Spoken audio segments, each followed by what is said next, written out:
Hello, welcome to Maths on the Move, the podcast from plus.maths.org. I'm Rachel Thomas.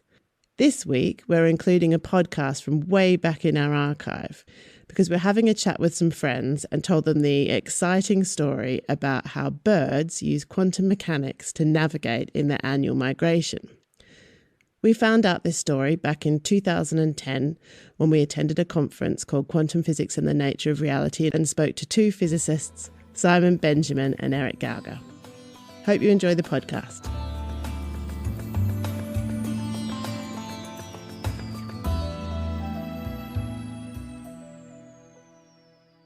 Hello and welcome to the Plus podcast. Now, when you hear the words quantum mechanics, it's likely that you're thinking about some of the weirder and more esoteric elements of the theory. For example, quantum entanglement, which is what Einstein called spooky action at a distance. But what few people know is that quantum mechanical mechanisms can actually occur in living systems too. Rachel Thomas recently attended the 80th birthday conference for the physicist John Polkinghorne, which was on quantum physics and the nature of reality and took place in Oxford. There she met the physicists Simon Benjamin and Erik, both from the University of Oxford, who told her that some birds actually use quantum mechanical mechanisms to navigate. And what's more, by studying these little creatures, we might get some better ideas on how to build quantum computers. Rachel started out by asking Simon Benjamin to give us some examples of quantum mechanics as it occurs in living systems. The thing that I've been talking about today is it's called magnetoreception, which means the capacity that certain animals have to sense magnetic fields, in particular the Earth's magnetic field. So because the Earth's magnetic field is basically this big static magnetic field that's out there, you can use it to navigate just like we do with a compass. And certain birds, for example, migratory birds in particular, ones that need to make long journeys where navigation is crucial, have the capacity to sense the Earth's magnetic field along with the usual sensors that we share with them. And incidentally, many other animals do as well. Sharks, possibly crocodiles, bees, all manner of animals there's evidence that they can sense magnetic fields, which sadly, as far as I'm aware, there's no human who's been able to show the capability to do that, to have a mental compass. Yeah. So there's a particular species of bird called the European robin, which has received a lot of attention from biologists. It certainly has the ability to see, in inverted commas, the Earth's magnetic field. It's a migratory bird, and it goes from Scandinavian countries where it spends the summer to North Africa where it spends the winter. It goes back and forth on this long trip. And what people do is they essentially kidnap the birds halfway down their journey, and they test their magnetoreception abilities over the course of the winter, and then they release them again when their instincts are telling them to fly back to Scandinavia. So essentially, instead of getting to North Africa, they get to spend the same period of time in Frankfurt. And as I think I mentioned, the researchers claim that it's actually good news for the birds to be kidnapped like this, because they have a better survival chance being looked after by the researchers than they would running the gauntlet of all the things that might want to eat them in Africa. And so the researchers who kidnap the birds halfway through, they're exploring the bird's ability to sense the magnetic field. Yeah. Do they have an explanation? What is their explanation, and is it different from what led you to examine this in a quantum physical kind of way? Okay, well, their explanation does involve small particles, electrons, which have a property called spin, which you can think of as imagining each electron is in itself like a tiny magnet. And the explanation, which is like the working hypothesis among the biologists, and this idea has been around for perhaps 30 years, is that a couple of electrons that are correlated with each other, actually pointing in opposite directions, get excited when a photon is absorbed inside the bird's eye, and these two electron spins then move apart from each other. And the way that they behave after that, whether they stay correlated with each other as they were originally or the correlations change, depends on the Earth's magnetic field, actually. It's a subtle interplay between the Earth's magnetic field and fields which are present inside the molecular structure itself. So this idea had been out there for a while, and it is quantum mechanical, but perhaps not quantum mechanical enough for guys like me and Erik, who are from this background of quantum computing. So we're trying to build these very exotic new technologies that use quantum mechanics in a very, very deep way. So perhaps this existing explanation, which is called the radical pair model, or RP model for short, was not quantum mechanical enough that we would have actually tried to do any work based on it. But then what happened was some new research was published just last year by the main research group that actually looks at these birds. And that kind of intrigued us and made us want to do some of our own calculations. So that research was showing the following. It was showing that they know that they can get the birds to see, in inverted commas, see the Earth's magnetic field, because the birds all, when they're put inside a special chamber, they all want to leave in a certain direction, which is basically the direction that points to North Africa. So then they can say, well, what kind of things would stop the bird from being able to sense it? So, for example, if you were testing vision, human vision, you might turn the light levels down until you found that your human subject wasn't able to find the exit door or something like that, and you would say, aha, humans can see light down to a certain level, but then their vision isn't very good after that. So in the same way, you can find out at what level or what things will stop a bird from being able to see the magnetic field. And what they found was that if they put on a very weak, an oscillatory field, so things like microwaves, for example, microwave oven, it produces an oscillatory electromagnetic field. Now, that would cook the bird, so it wasn't that, of course. But what it was an incredibly weak oscillatory field. Not only could it not possibly harm the bird, but it would be amazing if it did anything at all, if the bird could even tell that there was this oscillatory field. Certainly, humans move through that kind of oscillatory field all the time, and we don't feel any effect whatsoever. So it's not an oscillation of the magnetic field? It is actually. Oh, it is an oscillation. That's exactly what it is, yeah. Okay. It's so sort of essentially just shifting the magnetic field slightly? It's changing the strength of the magnetic field backwards and forwards about 1 million times a second, which is 1 megahertz. So it's 300 times weaker than the Earth's static magnetic field. Yeah. So that's why it wouldn't have any effect. It wouldn't have any effect. I mean, already the Earth's magnetic field is a very weak field. So our compasses, in order to detect it, have to be a really nice, strong magnet. But this oscillatory component, this little jitter in the magnetic field strength, was tiny by pretty much any standards. Yeah. So they didn't, perhaps, I don't know if they really expected to see anything, but they tried this, and they found that at a particular frequency or speed of oscillation, this 1.3 megahertz, actually, at that moment, suddenly the birds were, whilst of course unharmed, they were no longer able to orientate themselves. So the direction that they felt they wanted to go became random and no longer pointed to Africa, essentially. So this was intriguing because, why should the bird be sensitive to such a tiny, what we would call perturbation, such a tiny effect? That really intrigued us. So we decided to do a calculation. Erik could probably tell you a little bit about that. We basically built a theoretical model and inserted into it the numbers that were being provided by the experimentalists to see if we could work out any consequences of that which perhaps hadn't already been spotted by people working in the field. And we did work out a consequence of it, basically, which in short is that because the bird is sensitive to this very, very tiny effect, it means that the business of probing the magnetic field must actually be quite a slow process inside the bird, because there must be time for this tiny effect to build up and make a difference to the bird. A strong oscillating field would actually influence the physics of what's going on much more quickly. But because it's a very weak one, it would need time. I mean, this is just basic physics, that it needs time to actually create any change in the way the electrons are behaving.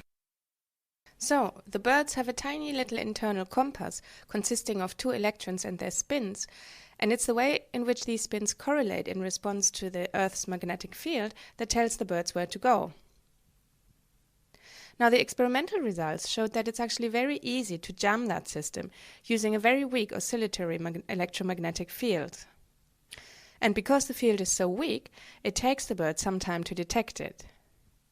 Now, Benjamin and Gauge built a mathematical model of this process to figure out just how long it would take the bird, and they found out that it would take it at least 120 microseconds to detect that very weak field. Now, that's very fast. Certainly it's too fast for us humans to perceive, but in terms of quantum processes, it's actually quite slow. And this is what brought Benjamin and Gauge back to what they were really interested in, and that's quantum computers. As the name suggests, quantum computers work by using quantum processes. And although no one has as yet been able to build a useful working quantum computer, once we're able to do it, these machines will be way faster and more powerful than ordinary computers. Simon Benjamin again. These electron spins are things that we've been thinking about, and many other people have been thinking about, as the basic components of a quantum computer, which is this very exotic technology that we'd really like to build. It's very, very difficult. And in that field of research as well, you care about which direction the electron spins point and how they relate to each other. Ultimately, we'd like to build much more complicated things than just two electrons, but actually that is the sort of stage that most people are at the moment. And in order to make a quantum computer work, you must insulate these electron spins, these tiny magnets, from the rest of the world. I don't know if you've heard of Schrödinger's cat, which is a thought experiment about a cat being both dead and alive inside a box. And in that story, it's crucial that the box is perfect and can't allow any information to leak in and out. And it's similar in a quantum computer. The electron spins that we might like to use must be perfectly isolated from the rest of the world, or as perfectly as we can manage it.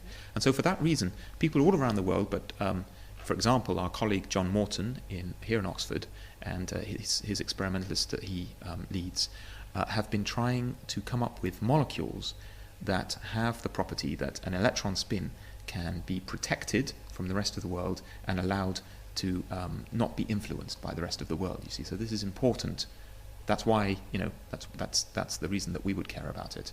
Now, it turns out that once we'd discovered this mystery parameter, this mystery number in how the bird's navigation sense works, that allowed us to ask the question, how well does the bird protect its own compass from the kind of noise and craziness of like a warm environment like the inside of a biological system?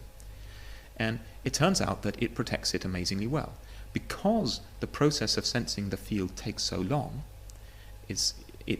and we've discovered, that it's the people have discovered that it's so sensitive to this tiny perturbation. That also means that other kinds of troubling effect, other kinds of noise, must be kept down to a very low level. Otherwise, it would mess up such a long-lasting, sensing process. And in fact, it seems that the way the bird protects this two-spin system, this as it were pair of two tiny magnets, is actually better than the best we can do when we try to protect electron spins, when we're playing around with saying what would be the right kind of technology, what would be the right component for building a quantum computer. So that's what really did surprise us, is that when we concluded that actually the bird must be able to protect the state of these two magnets for something like, again, 100 microseconds, then when we compare that to what's the best we've been able to do in the lab with completely artificial systems, that's 80 microseconds. And all of these estimates for the bird are actually quite conservative. It may be longer than that. We were always saying, what's the least it could be?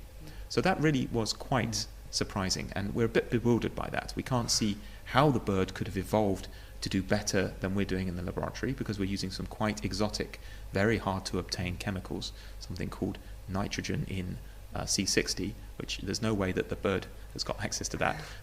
It's very, very difficult to make. Incidentally, that chemical is an enormous effort for people to make, and the guy that we work with, called Kyriakos Partherakis, who makes that, estimates that the effective value of it is about £7 million per gram. We never make as much as a gram. We make tiny quantities of it. It's extremely exotic material. And even with that very exotic thing, 80 microseconds is how long you can protect the electron spin for before it eventually gets messed up by little effects from outside the molecule. And yet the bird seems to be doing at least 100 microseconds. And so we'd love to know, is that right? And it seems to be right based on our calculations and the experimental work. And if it is, why is the bird, why has it evolved to protect the state of these tiny magnets so well? And how's it doing it? So do you think in the long run it might actually have some implications? Is there something we can learn from the bird then about how we could preserve quantum information for longer periods of time in the lab? Well, it's a series of ifs. I mean, if this is right, so various things could be wrong. The experimental data could be wrong, or our basic idea of these, involves these two electrons, these two different magnets, that might be wrong. Although that idea has been around for 30 years and is the definitive one.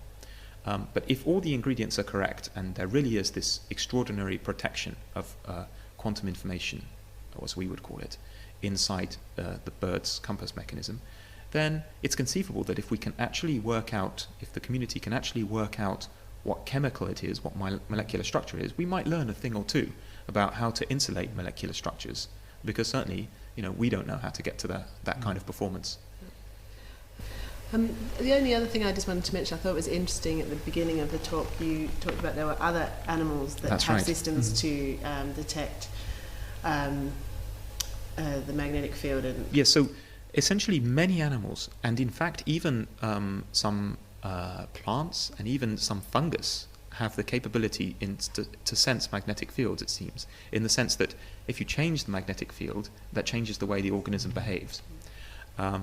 So it seems that nature has invented the ability to sense magnetic fields several different times in completely different ways.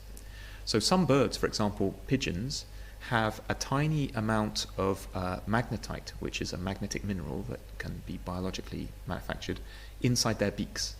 And the region, although it's not quite understood how it all works, the region in their beaks where this magnetite, this little lump of effectively metal, if you like, sits, is heavily innervated, which means it's got loads of nerves going down to it. So you can see there's something important going on there. And that seems to be a much more, a charming but much less complex explanation for how it works. I mean, you're tempted to say, well, basically, it's got a little compass in its beak that tells it which way it wants to point. So that's birds. Then sharks, and again, I'm not really qualified to talk about this, but sharks, I gather, and certain other fish have the capability to sense magnetic fields. And that happens by yet another process. It's something like having little conducting tubes, filaments, heading down from their skin into their body a certain distance. And as those filaments move through a magnetic field, that because of Faraday's law, that makes a potential difference between the ends. And again, these animals can sense that. And then there are more controversial ones, like can cows detect the Earth's magnetic field? I think I would take that with a pinch of salt, but it seems that some researchers looked at many pictures of fields of cows from the satellite view using Google Maps and other satellite survey tools, and found that a surprisingly large number of instances the cows were actually pointing north or something like that. So there you go. Cows might be a lot more sensitive than we usually give them credit for. Now that's the end of this podcast. If you'd like to find out more about what Rachel got up to at the Quantum Physics and the Nature of Reality conference in Oxford, you can listen to her podcast, Does Quantum Physics Really Describe Reality?, which you can find at plus.maths.org under podcasts. My name is Marianne Freiberger. Thanks for listening, and bye-bye.